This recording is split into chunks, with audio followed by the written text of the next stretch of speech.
Hello, everyone. Welcome back to our first week of school book series in the stories that we read. So today I'm going to share with you the third story that I read for back to school.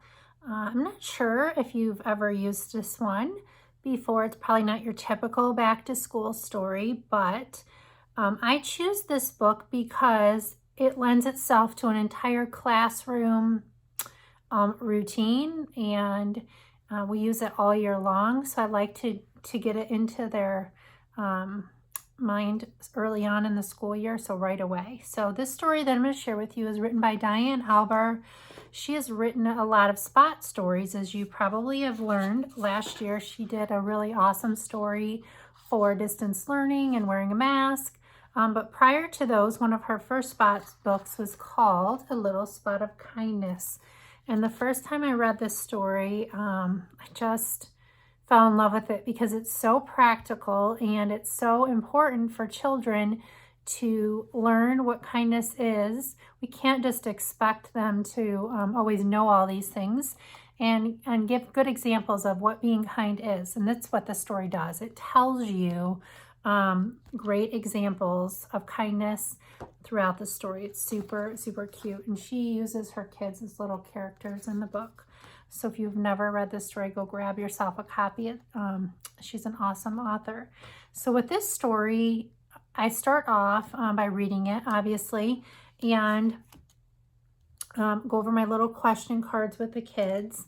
And then we talk about the different spots. So I made this little ring here that has the different spots of kindness. So like using manners, being friendly, cleaning up. Love that she includes cleaning up and things like that are important. Apologizing, being patient, sharing, helping others, and being supportive. So this little ring actually stays right up front in my classroom the entire year. And when I feel like we need a reminder of being kind, we go through our spot here of kindness. So we do this, that's throughout the year whenever it's needed.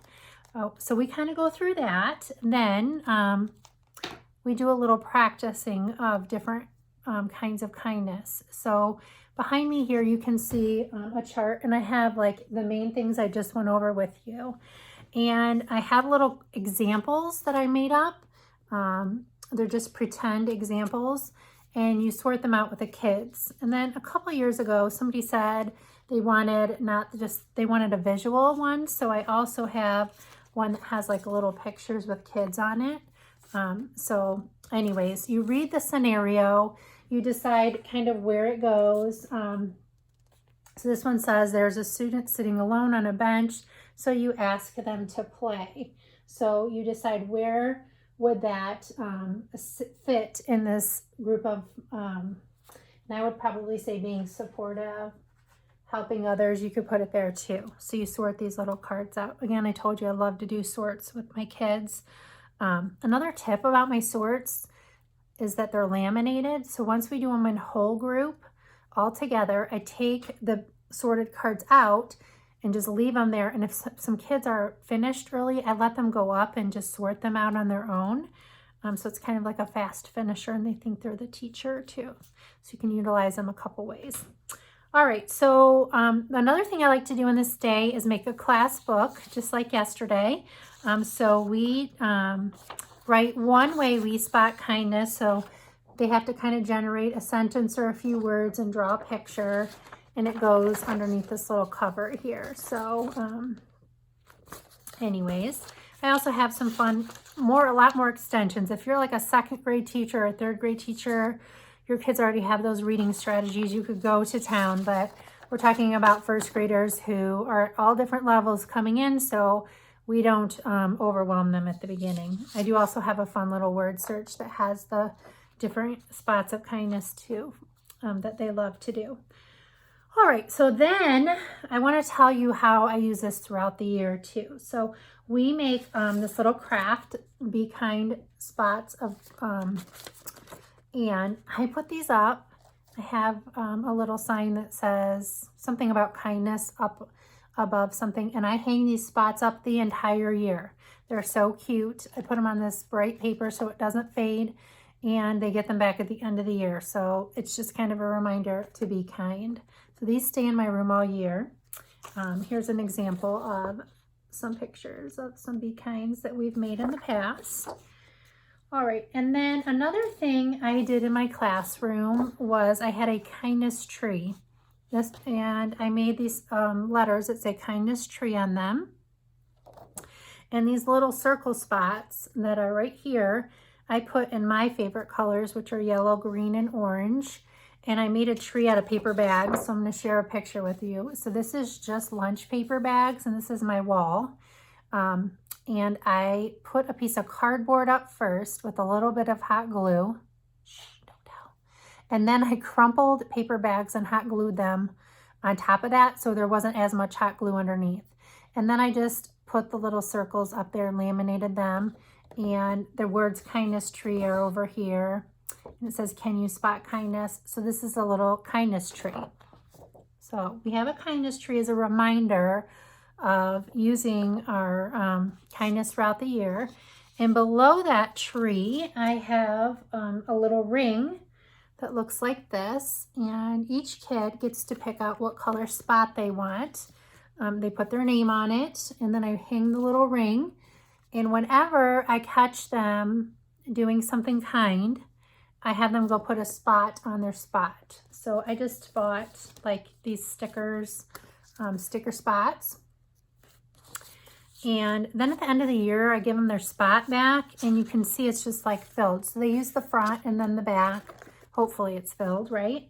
And also an extension of this too is I have these little kindness jars. So this is a kindness jar, and I just glued that on the top of a jar. And these are all the acts of kindness inside.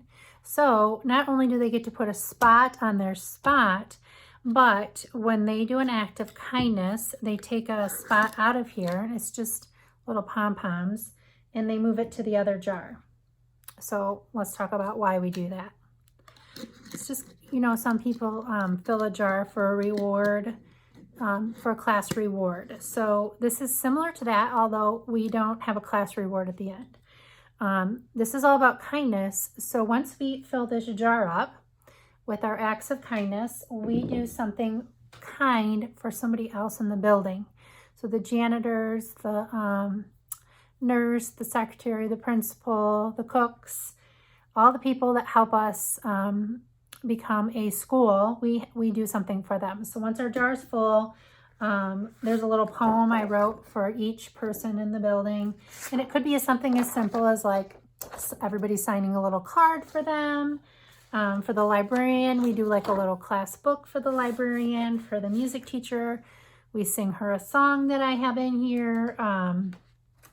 So anyways, I guess I do this because I want the kids to learn that, you know, we're trying to get to a goal, but we don't always have to reward ourselves for that goal. We're going to reward somebody else for reaching our goal. So that is why I love to do a little spot of kindness at the beginning of the year, because it actually becomes like a huge part of my classroom. I don't know why I'm getting emotional. You'll just have to excuse me. So anyways, that's a little spot of kindness. And then at the end of the day, I like to read our class as a family because we're trying to build this connection and of how to treat one another and how to treat people. This is an awesome story to share about us all being a family, and this is our second home, and it talks about respect and kindness. In the one page, it even says, it's a place where we can show respect and kindness to each other, a spot where you can be ourselves, where we can be ourselves and make memories with one another. So I just feel like the story connects itself so well to a little spot of kindness. So that is my third pick for back to school week. I hope you grabbed something great from here that you can utilize in your own classroom. And I will see you soon with the fourth story that I can't wait to share with you. Have a great day.